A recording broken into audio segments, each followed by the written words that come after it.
하나님 말씀은 구약 성경 말라기 제2장 1장 2절부터 5절 말씀까지 되겠습니다.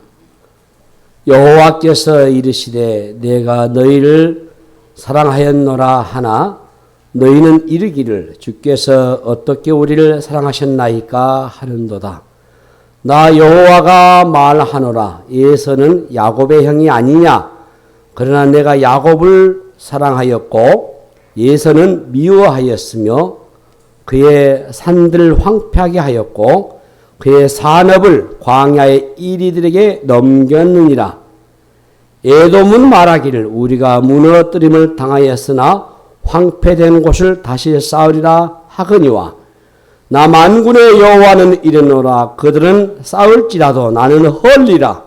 사람들이 그들을 일컬어 악한 지역이라 할 것이요 여호와의 영원한 진노를 받는 백성이라 할 것이며 너희는 눈으로 보고 이르기를 여호와께서는 이스라엘 지역 밖에서도 크시다 하리라. 아멘. 우리 옆에 계신 분도 함께 인사 나누시겠습니다. 이제라 오신 당신은 이제는 아름다운 분이십니다. 예, 굉장히 무더운 폭염의 날씨 그렇습니다. 연두빛 커피콩은 맛도 향도 없어요. 그렇지만 이게 불을 만나면은 원두가 되고 칼을 만나면은 분쇄가 되고 다시 물을 품어 드립이 되면은 그야말로 맛과 향을 풍겨내는 커피가 되죠. 로마서 5장 3절 4절 말씀 보시면 환난은 인내를, 인내는 연단을, 연단은 소망을 이루는 줄 알미라 말씀되어 있습니다. 이 커피콩이 커피의 맛과 향이 되기 위해서는 그야말로 볶아지고 또 부셔지고 그리고 삶아지듯이 우리는 오늘 또 이 성화의 과정을 거쳐가고 있어요. 이 구원의 여정 가운데 우리 그리스도인들은 지금 성화의 단계에 가고 있다. 그리고 주님 앞에 섰을 때는 영화로움으로 그분을 뵐 것입니다. 이 환난의 불, 이 인내의 칼, 이 연단의 물을 결코 여러분 거절하지 마십시오. 그리고 불평도 하지 마십시오. 나의 맛과 향을 위한 그게 필수 과정입니다. 굉장히 뜨거운 폭염의 날씨 속에서도 어렵고 힘든 여러분의 삶의 여정에서도 오늘처럼 주의를 여러분들이 기억하고 하나님을 사랑함으로 이곳에 모여서 예배하는 것 이게 바로 복인 줄로 믿습니다. 기도하십시다. 하나님 은혜를 감사합니다.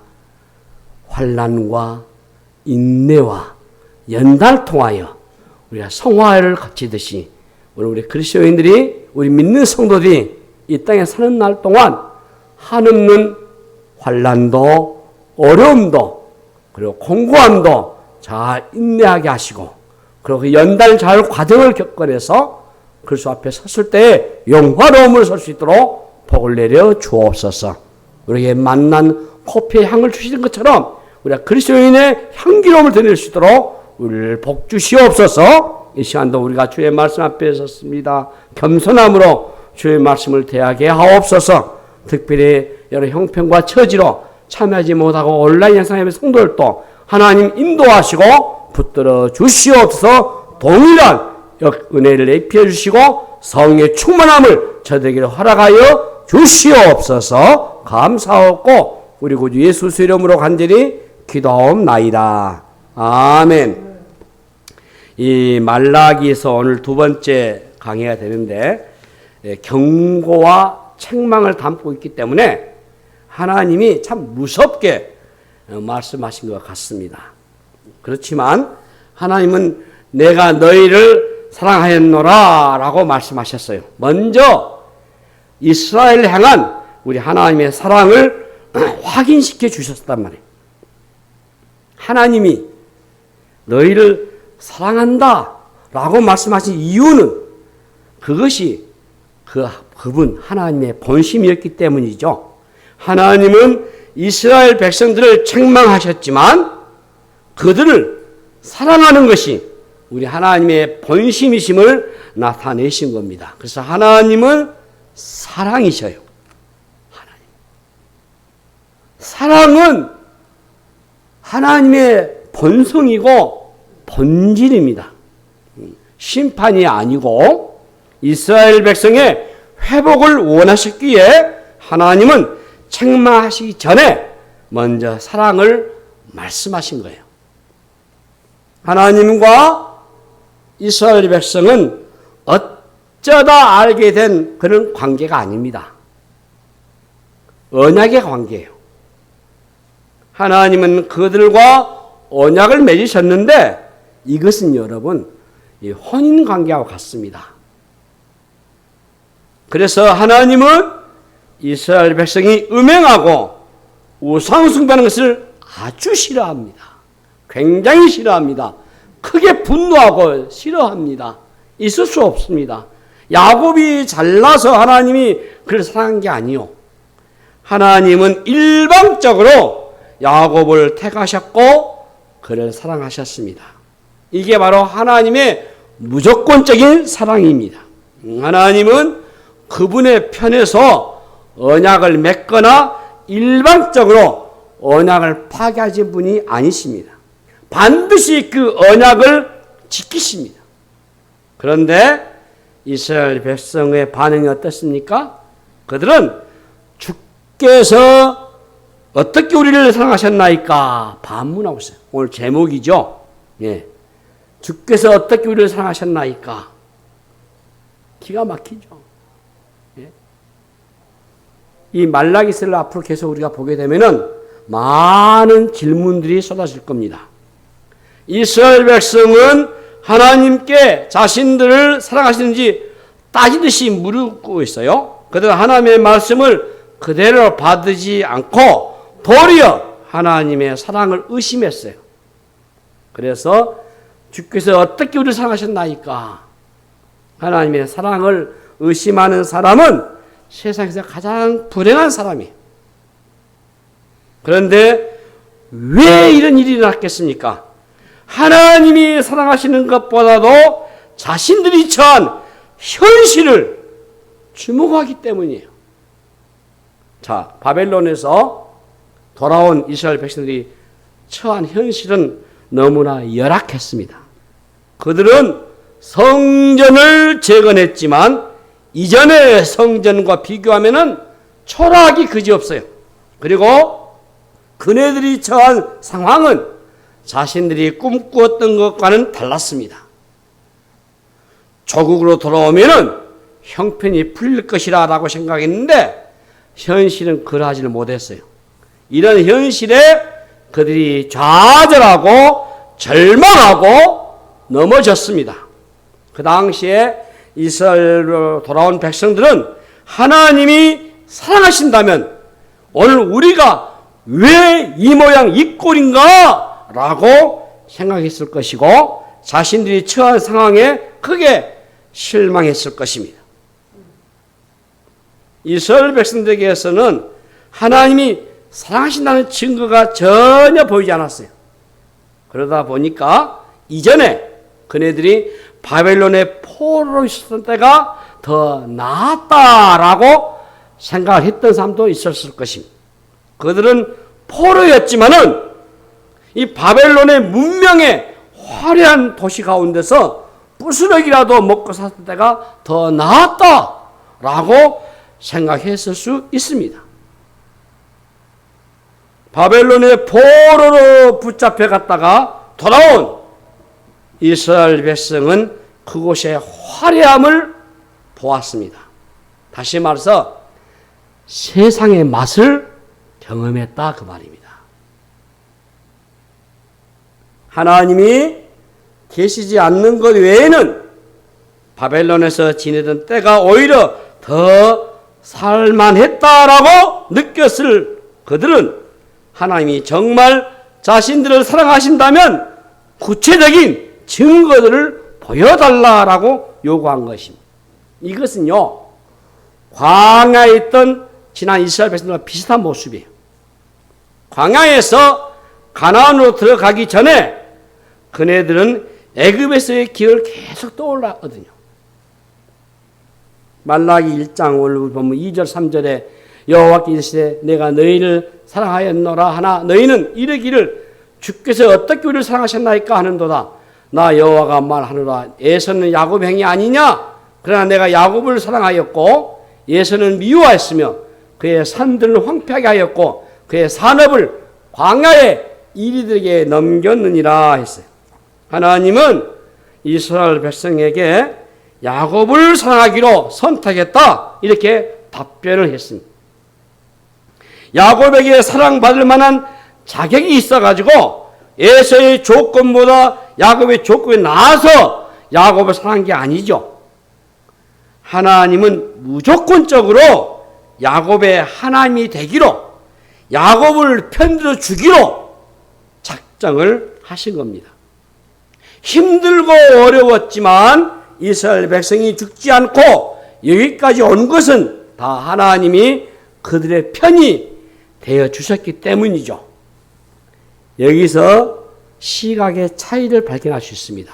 자, 이스라엘 백성은 뭔가 잘 풀리지 않는다라고 생각했어요.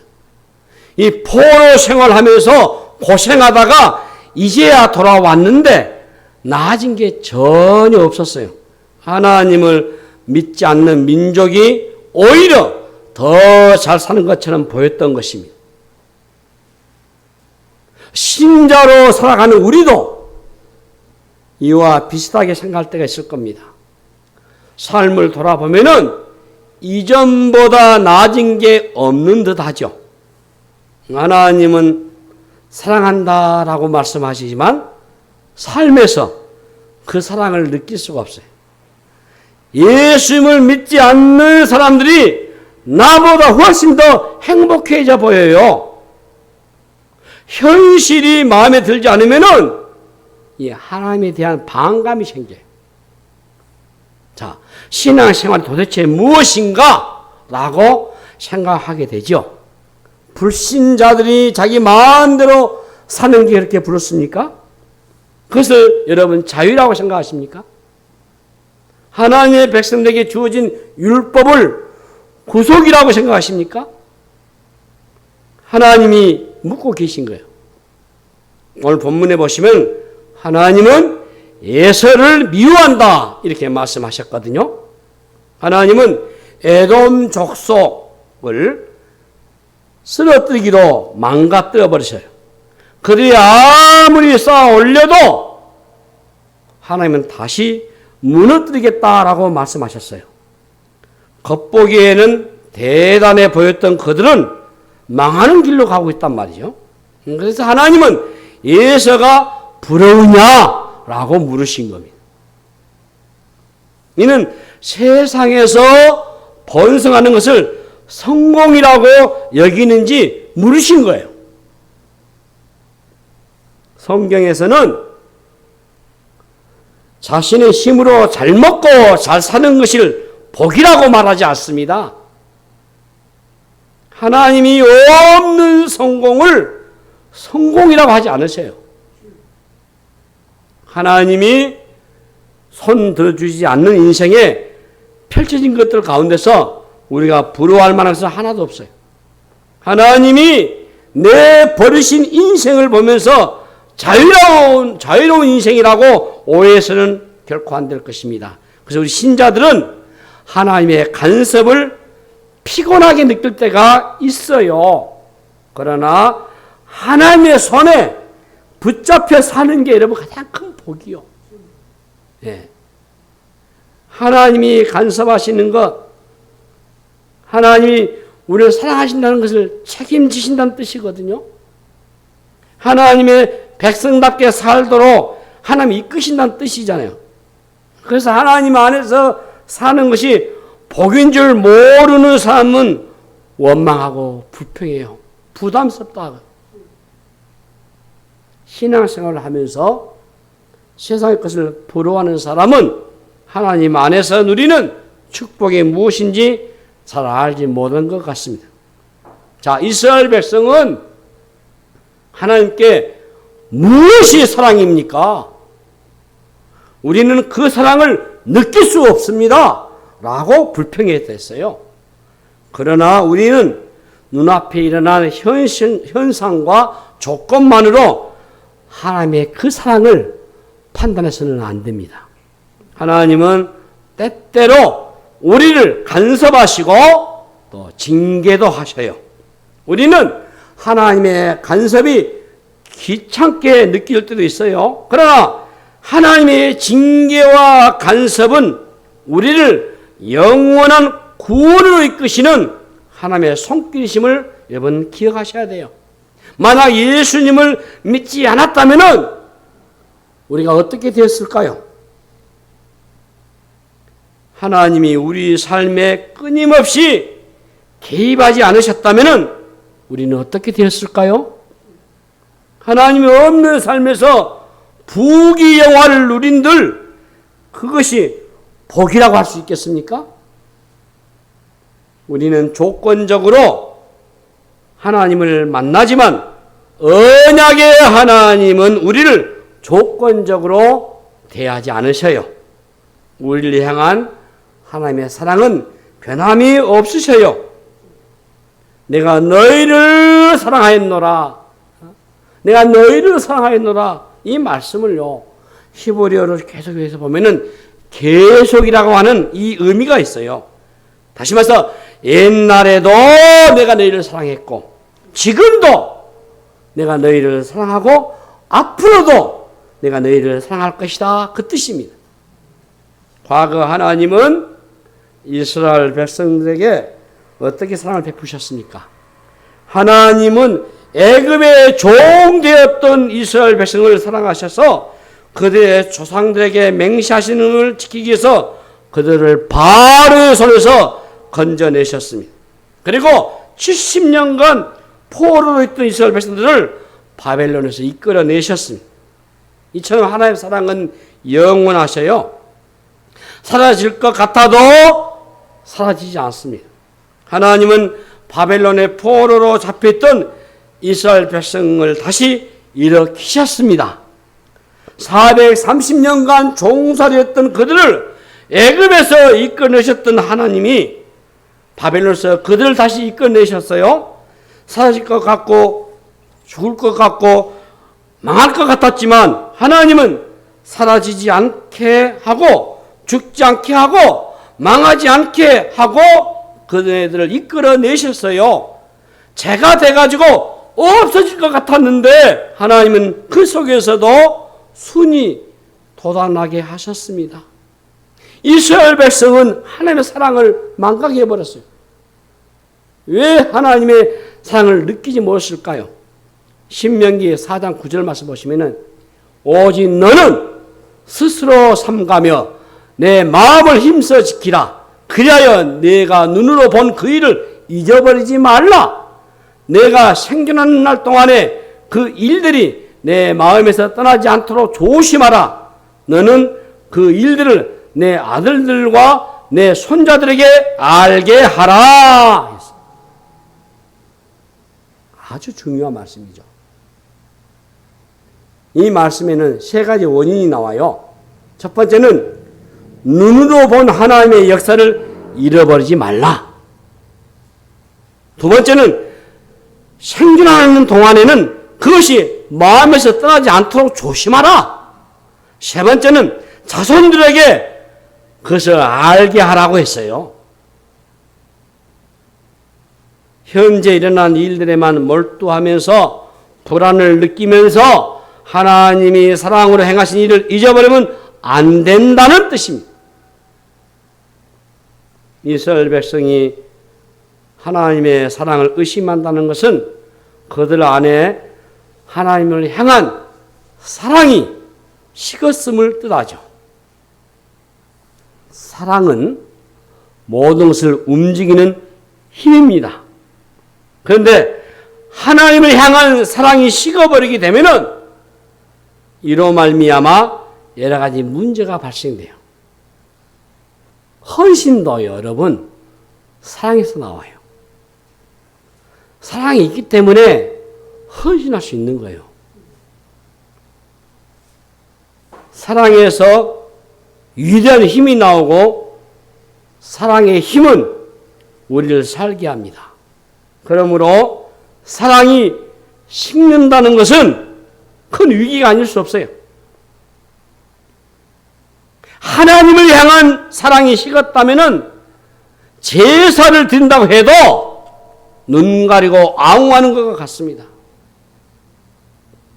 하나님을 사랑해서 제사를 드리는 것이 아니기 때문에요.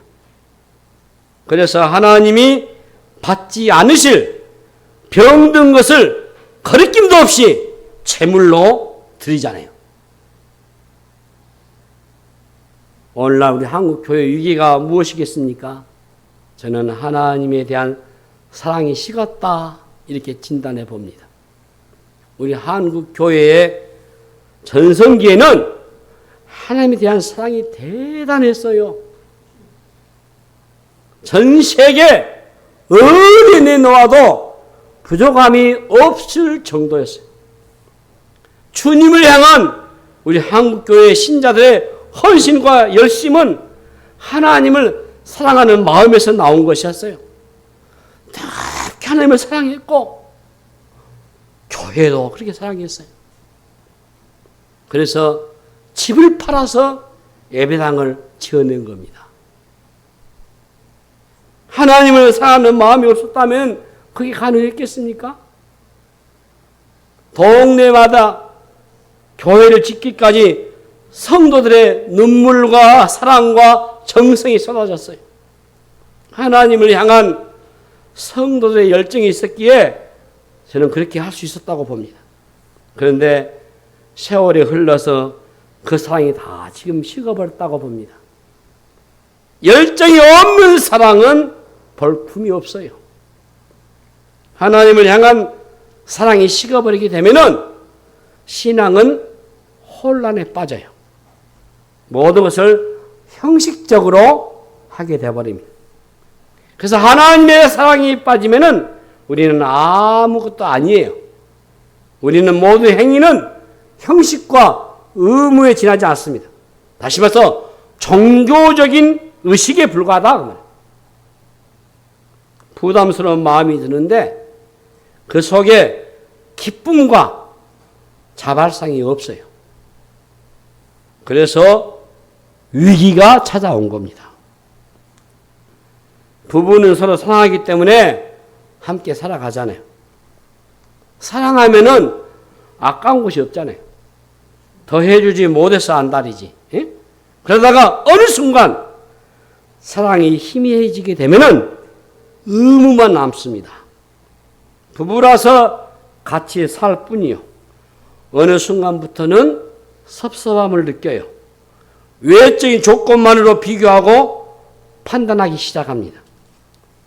신앙이 식으면은 세상이 좋아 보여요. 하나님에 대한 사랑이 식을수록 세상이 그처럼 좋아질 수가 없어요.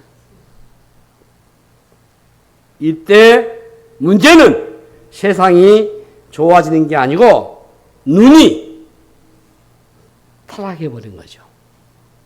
눈에 보이는 것이 부럽다면은 하나님에 대한 사랑이 이미 식어버린 거예요. 우리는 세상의 것을 눈에 들이지도 그리고 부러워해서도 안 돼요. 하나님을 사랑하게 되면은 세상의 것을 사랑하지 않게 됩니다. 세상의 것을 사랑하게 되면은 그 속에 하나님의 사랑이 거할 수가 없습니다, 여러분. 지금 이스라엘 백성들은 하나님을 따지고 있어요. 바벨론에서 세상을 맛본 그들은 눈에 보이는 세상의 것을 말하고 있어요. 그때 여운이 남아서 하나님께 지금 시비를 걸고 있다 그 말이에요. 하나님이 사랑한다고 말씀하셨는데 이스라엘 백성들은 그분의 사랑을 느끼지 못했습니다. 이것은요 관점의 문제죠. 자, 이스라엘 백성은 하나님이 우리를 사랑하신다면 왜 이렇게 우리를 고생하게 하시느냐? 무엇이 나아졌느냐라고 생각한 겁니다. 그래서 하나님을 향한 원망과 불평이 쌓여간 거예요. 그들은 바벨론의 포로 생활을 통해서 훈련시키시는 하나님의 뜻을 이해하지 못했어요. 하나님은 하나님의 백성답게 만들기 위해서 광야에서 40년, 바벨론에서의 70년을 허락하셨지만 이스라엘 백성들은 그런 사실을 자각하지 못했습니다. 세상에서 잘 먹고 잘 사는 게 우리의 목적이 아니잖아요. 하나님은 우리를 하나님의 백성답게 빚기를 원하셔요.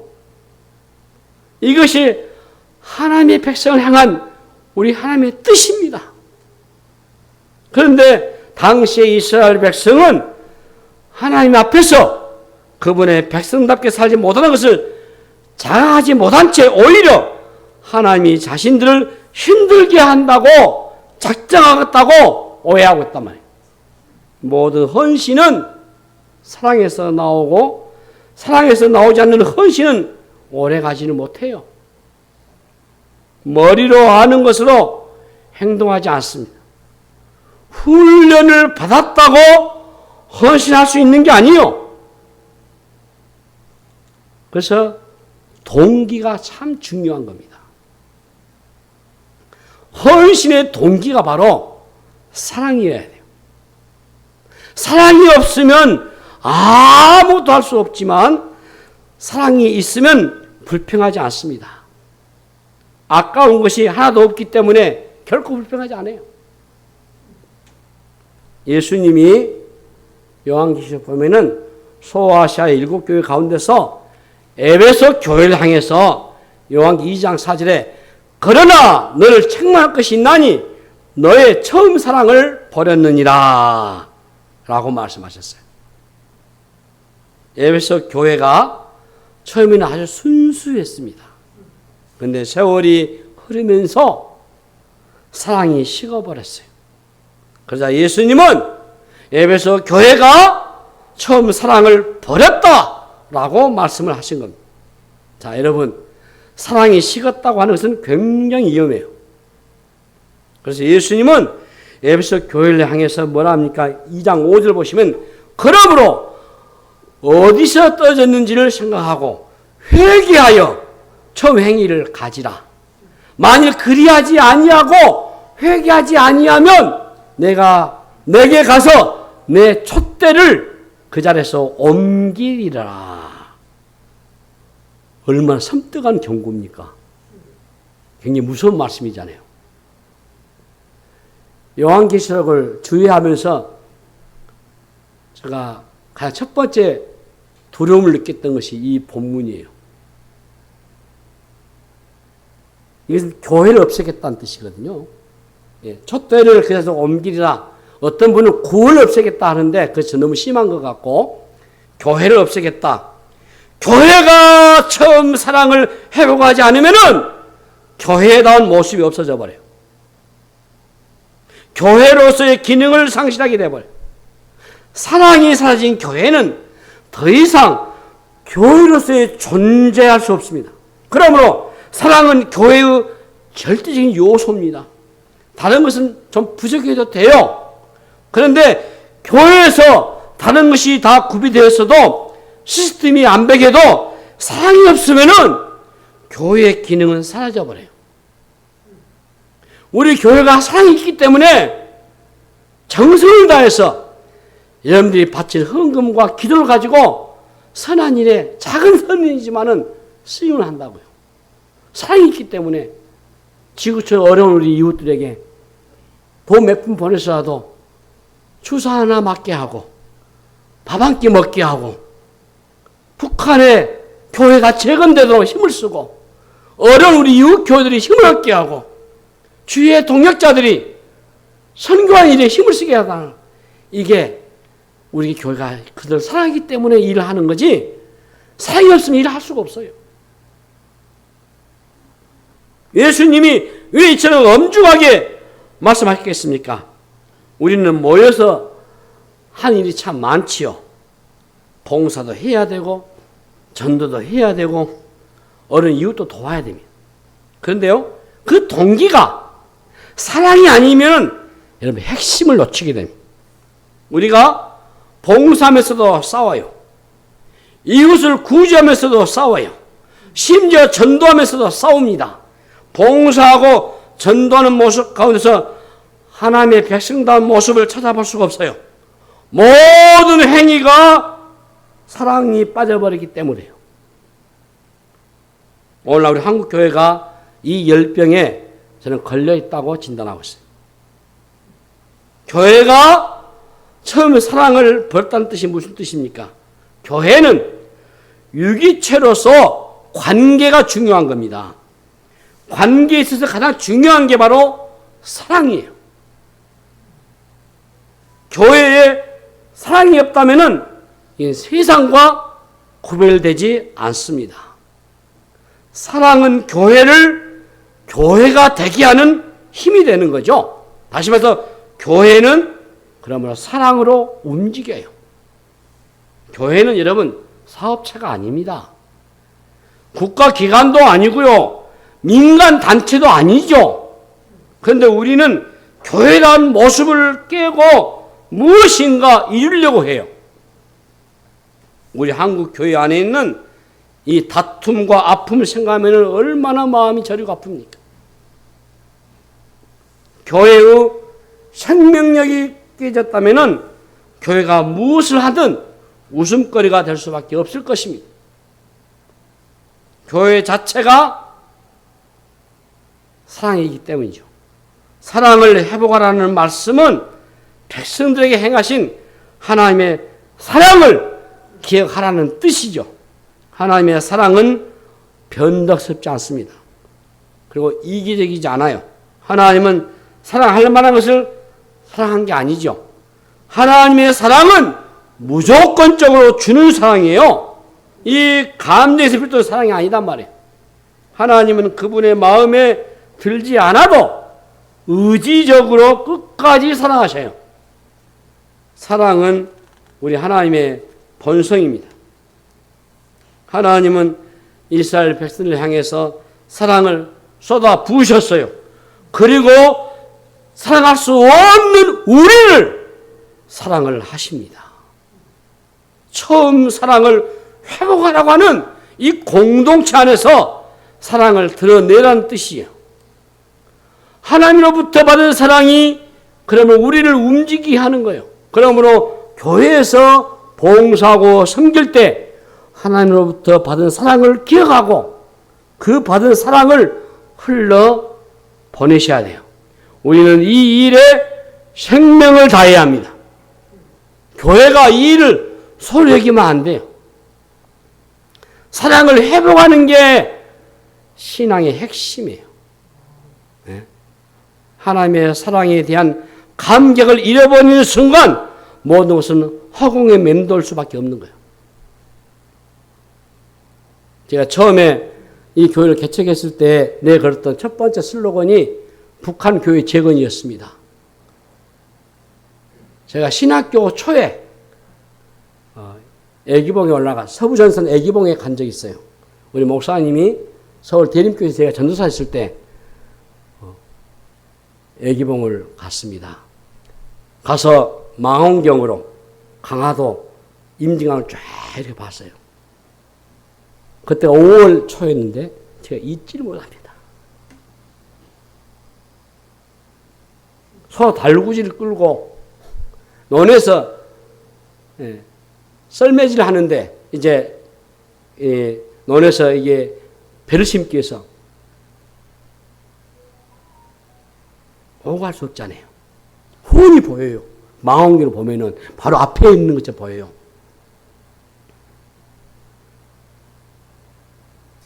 분단의 아픔으로 내 백성, 내 형제가 오가지 못하는 이 비극을 하나님 왜 저에게 보여주십니까?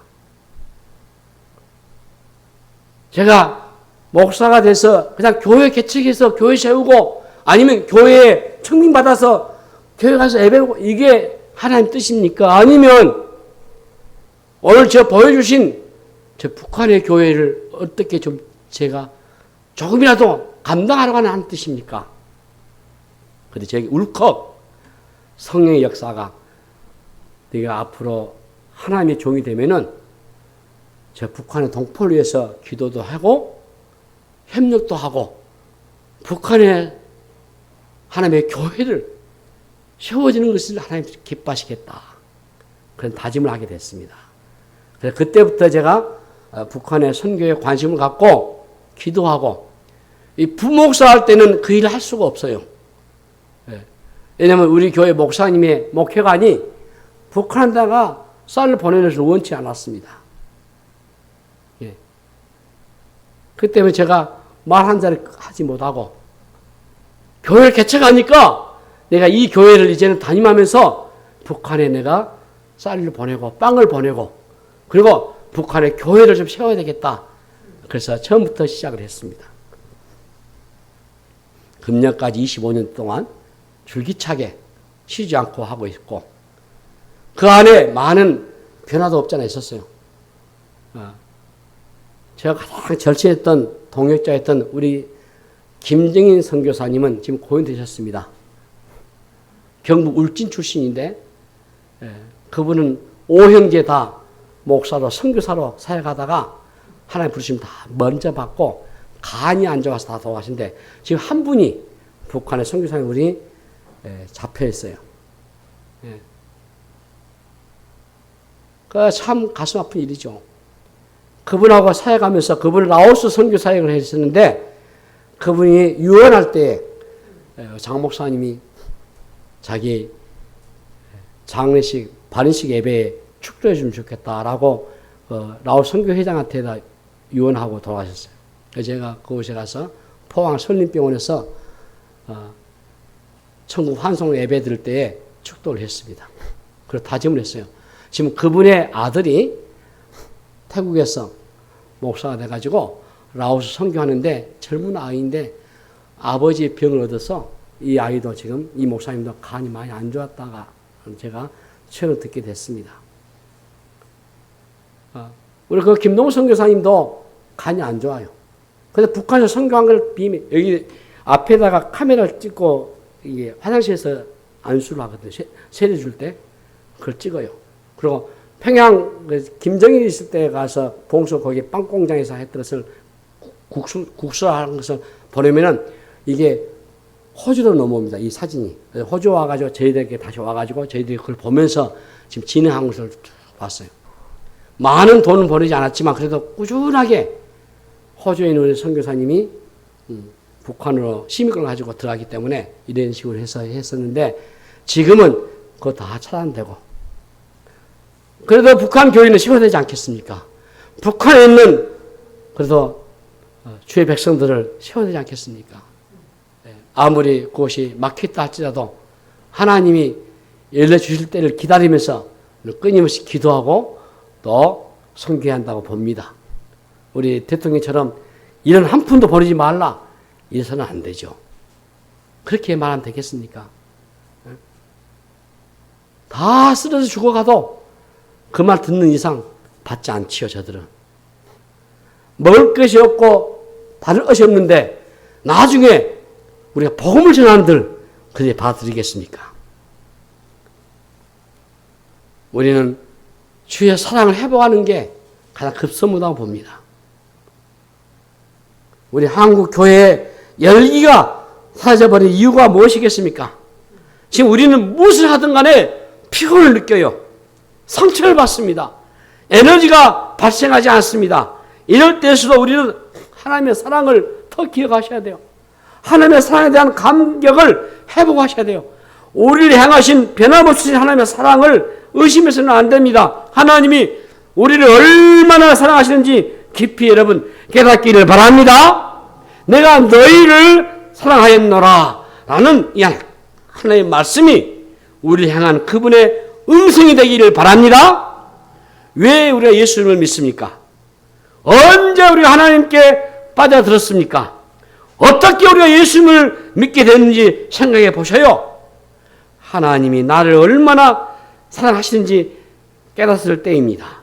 그때가 언제입니까? 십자가와 대면할 때 있을 것입니다. 2000년 전에 예수님이 십자가에 못 박혀 죽으신 사건은 역사 속에서 흘러가버린 일이 아니죠.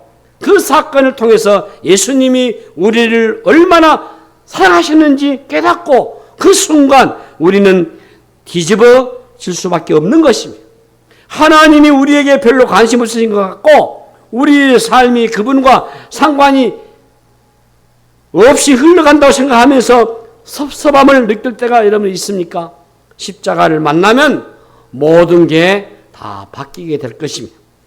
하나님이 우리에게 관심이 없으시다고 여러분 생각되십니까? 하나님이 우리를 내버려 두셨다고 생각이 나십니까? 십자가 앞에서는 그렇게 생각할 수가 없을 것입니다. 십자가는 하나님의 사랑에 대한 의심을 한순간에 다 몰아내버리잖아요. 하나님이 얼마나 오랫동안 우리를 사랑하시는지 깨닫게 된다면 그분의 사랑에 빠져들 수밖에 없을 것입니다. 우리는 그러므로 십자가를 통해서 하나님의 사랑을 다시 한번 만나게 되는 것입니다. 우리보다도 우리를 더 사랑하시는 하나님을 만나면 그분은 사랑하지 않을 수 없을 것입니다. 하나님을 쫓아다닐 수밖에 없을 것입니다. 하나님의 사랑이 그 포로가 돼서 주님만 위해서 우리가 살겠다고 고백하게 되지 않겠습니까? 그러므로 십자가 안에 감춰져 있는 사랑을 깊이 경험하면 하나님께 요구할 것이 없어질 것입니다. 십자가를 통해서 우리에게 그분의 전부를 주셨기 때문이죠.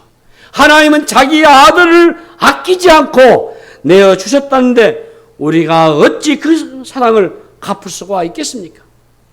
우리의 목숨을 바친다고 하나님의 사랑에 보답이 할 수 있겠나?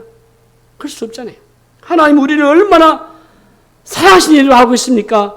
바울은 그 하나님의 사랑이 알고 싶었어요. 그래서 에베소서 3장 18절 이하에 능히 모든 성도와 함께 지식이 넘치는 그리스도의 사랑을 알고 그 너비와 길이와 높이와 깊이가 어떠함을 깨달아 하나님의 모든 충만하신 것으로 너에게 충만하게 하시기를 구한다고 했습니다. 하나 더 보겠습니다. 로마서 8장 35절 말씀에 누가 우리를 그리스도의 사랑에서 끊으리요? 환난이나 곤고나 박해나 기근이나 적신이나 위험이나 칼이라 했습니다. 측량할 수 없는 하나님의 사랑을 바울은 덮었다고 했어요. 그 어떤 것도 하나님의 사랑에서 우리를 끌어낼 수가 없을 것입니다. 우리는 하나님의 이 사랑을 결코 의심해서는 안 될 것입니다. 하나님의 사랑을 여러분 다 회복하시고 그 사랑 안에서 다시 한번 굳게 서시기를 바랍니다. 하나님의 사랑으로, 주님의 그 사랑으로 우리의 신앙이 다시 한번 회복되기를 바랍니다. 하나님의 사랑 안에 완전히 빠져들기를 바라면서 그 사랑의 힘으로 하나님을 아름답게 여러분들이 경외하고 섬기고 의지하고 공경하며 그 하나님을 사랑하시기를 바랍니다. 기도하겠습니다. 하나님 아버지, 은혜를 감사합니다. 이 벅찬 은혜, 이 벅찬 사랑 우리 주셨음을 믿습니다. 십자가 앞에서 우리가 감히 어떻게 주의 사랑을 논할 수가 있겠나이까? 주의 사랑을 다시 한번 우리가 회복하게 하시고 이 사랑을 우리가 깨닫게 하시고 믿게 하시고 경험하게 하시고 이 사랑을 누릴 수 있도록 복을 내려 주시옵소서. 감사하고 우리 곧 예수 이름으로 간절히 기도하옵나이다. 아멘.